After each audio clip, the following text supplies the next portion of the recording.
The Araneus Continuity was an independent human empire established during a dark age of technology which was ruled over by a dynasty of techno-nobles known as the Iron Lords.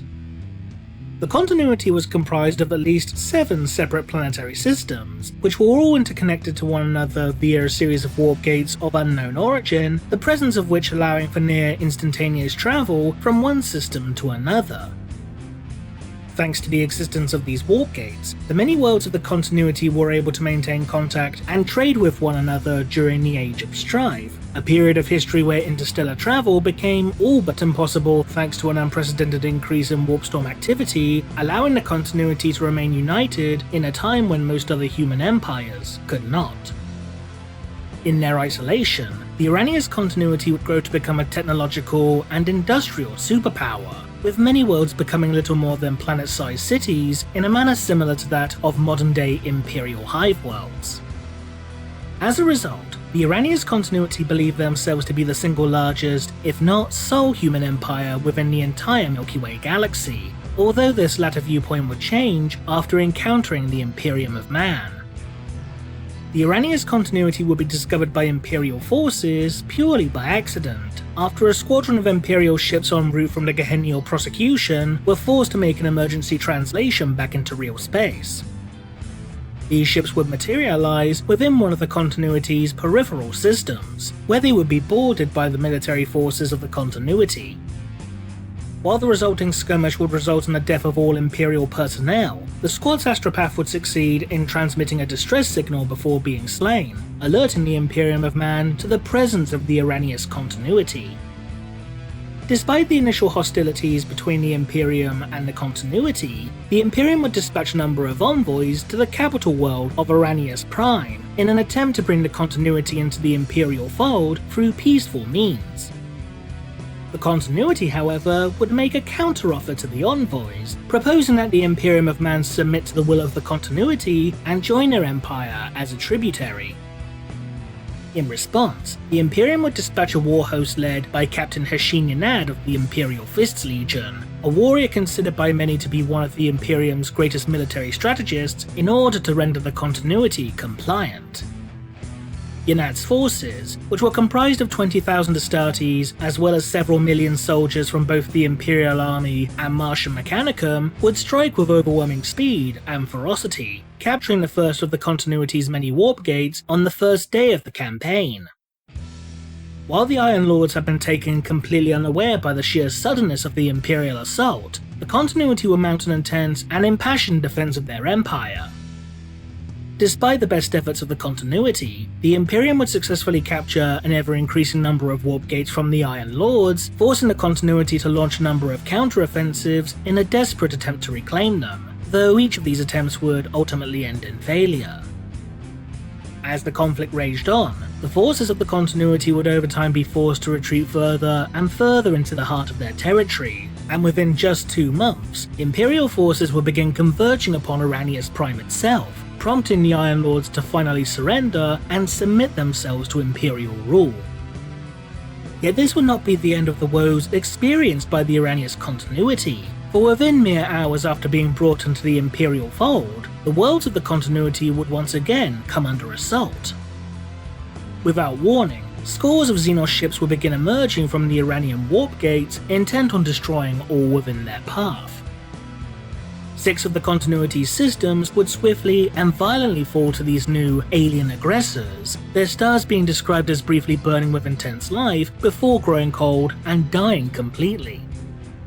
Imperial forces would fight to defend the remnants of the newly compliant Araneus Continuity, though they would ultimately sustain heavy casualties as Xenos reinforcements continued to pour from the warp gates.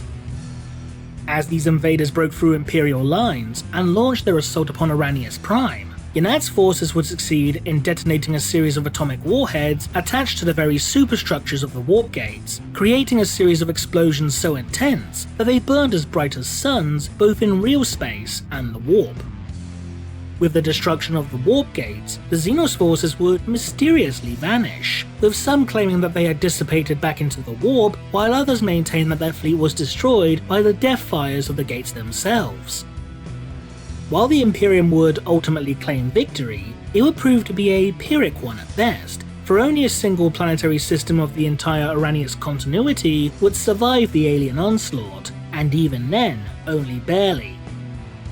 The world of Araneus Prime would be horrifically scarred from this conflict, consumed by what was described as an unnatural fire, reducing its once great world city to little more than ruined towers, debris, ash, and dust, though thankfully much of its population would continue to endure. In the wake of this series of events, the world of Araneus Prime would be given a new name entirely, one that the Imperium would deem to be more appropriate in light of the world being brought to the very threshold of death. This world would henceforth become known within Imperial records as Necromunda. But an important question still needs to be asked. Is it possible to determine the identity of the Xenos race which all but destroyed the Araneus Continuity? While only a scant handful of descriptions regarding these Xenos have survived into the present day, some Imperial scholars maintain that the Araneus Continuity was simply the victim of a massive Orc war, as opposed to being assaulted by a race which had remained undocumented within Imperial records. The reasoning for this would initially appear to be a fairly logical one, for as detailed within Index Astartes Volume 2, the Imperial Fist's Legion were known to have liberated the world of Necromunda from an Orc invasion during the course of the Great Crusade, with the Legion ultimately claiming Necromunda as a recruitment world in recognition of their deeds. Despite this, however, it appears fairly unlikely for the Orcs to have played a part in the destruction of the Araneus Continuity. As detailed within the 3rd edition Necromunda rulebook, while the world was indeed invaded by Orcs during the early years of the Great Crusade, this invasion took place after the world of Araneus Prime had been transformed into Necromunda, suggesting that another race entirely was responsible for laying waste to the Araneus Continuity. Despite this, a small number of descriptions pertaining to these Xenos, as detailed within Horus Heresy Book 3, Extermination, will nonetheless be recorded by Imperial remembrancers, even though they are admittedly fairly vague and indistinct at best. According to eyewitness reports, the craft utilized by the Xenos were described as being small dark ships which swarmed around what was described as far larger Behemoth craft. In addition, a number of accounts mention what is described as living lightning, a darkness deeper than the void of space, and flame-reefed chrome. With this in mind, is it possible that the aliens that attacked the Araneus Continuity were, in actuality, Necrons? Initially, such a possibility would appear to be incredibly unlikely, due to the fact that the majority of the Necron race would only begin awakening from the Great Sleep during the later years of M41, with the Imperium of Man officially making first contact with the Necrons around 897 M41, following the destruction of the Adeptus Sororitas Fortress Convent of Sanctuary 101.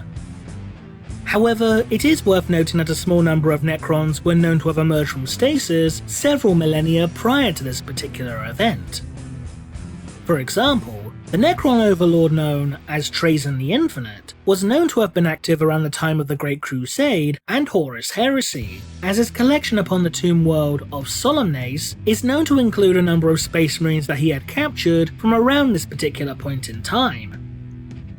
One of the more notable exhibits in this regard, as detailed within the novel Clone Lord, is of a diorama depicting the Catacombs of Calth, which incorporates still living yet permanently immobile warriors from both the Ultramarines and Wordbearers legions locked within an eternal tableau of war. What supports the possibility of the Necrons being the ones to lay waste to the Araneus Continuity, however, is due primarily to the documented eyewitness accounts of these unnamed Xenos aggressors. As mentioned earlier, one of the descriptions given to these aliens is that of flame-reefed chrome. This could be in reference to the physical appearance of the Necrons themselves, as one of the defining characteristics of the Necron race is that their physical forms are constructed from a living metal known as necrodermis, which is commonly, though not always, depicted as being polished and chrome-like in appearance. The living lightning that had also been described by eyewitnesses could potentially be referring to a transcendent Catan, powerful elemental-like beings formed from dozens, if not hundreds of lesser Catan shards. The power boasted by such beings is often so intense that their forms will appear to have been fashioned from living flames or even lightning. It is even possible that the warp gates utilized by the Araneus Continuity did not utilize warp technology at all, but were in fact repurposed or reverse-engineered Eternity gates, which are themselves examples of Necron wormhole technology that allow for near instantaneous transportation from one location to another. The fact that the Xenos who assaulted the Araneus Continuity mysteriously vanished following the destruction of the warp gates could further support the idea that these aliens were Necron in origin, as the majority of Necron constructs, upon being critically damaged, will typically fade from existence before being teleported back to their tomb world in order to facilitate repairs. However, if the Iranian warp gates were indeed examples of warp technology, as implied by their very name, then this would appear to suggest that the Xenos in question could not have been Necrons, for the Necrons are one of the few races known to exist within the galaxy that do not make use of warp-based technologies. In addition, it seems rather unusual for an entire Necron fleet to simply vanish upon the destruction of the Iranian warp gate network. Not only this, but the descriptions given for the previously mentioned Xenos vessels would appear to suggest that these aliens were something other than Necron in origin. As stated earlier, the Xenos fleet was described as being comprised of small dark ships and bloated behemoth craft.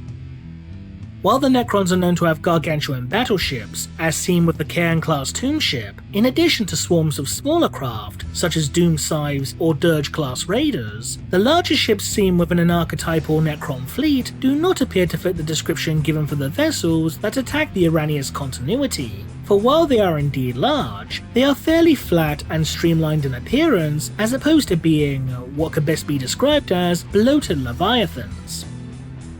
While some maintain that the detonation of the Iranian warp gates led to the mutually assured annihilation of the Xenos rampaging throughout the continuity, the fact that they had vanished in the immediate aftermath of the gate's destruction would appear to suggest that the very existence of the Xenos was tied directly to the gates themselves, possibly due to the energies of the warp that such structures may have emitted. If this were indeed the case, then this would appear to suggest that the aliens that assaulted the Araneus Continuity were in fact an unknown type of warp entity. After all, many types of warp entity, such as demons, will often require a constant supply of warp energy in order to maintain a physical form within the material universe for extended periods of time, otherwise they would simply fade and dissipate back into the warp. It is also important to note that while demons are amongst the most common type of warp entity known to exist, they are far from the only creatures to dwell within this particular plane of existence. One such example of this is shown with the creatures known as Sirens, or as they are more commonly referred to as Enslavers, which are a type of biological organism that is commonly found within the depths of warp space.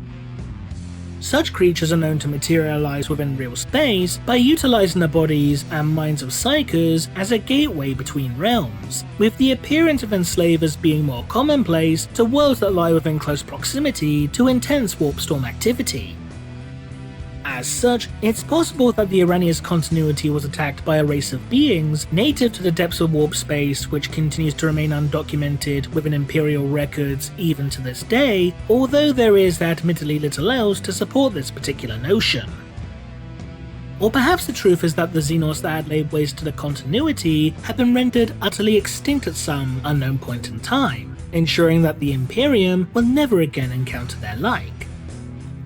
Whatever the truth may be, the only ones to know just what sort of creatures had emerged from the Iranian warp gates have long since perished, just like the worlds of the Araneus Continuity.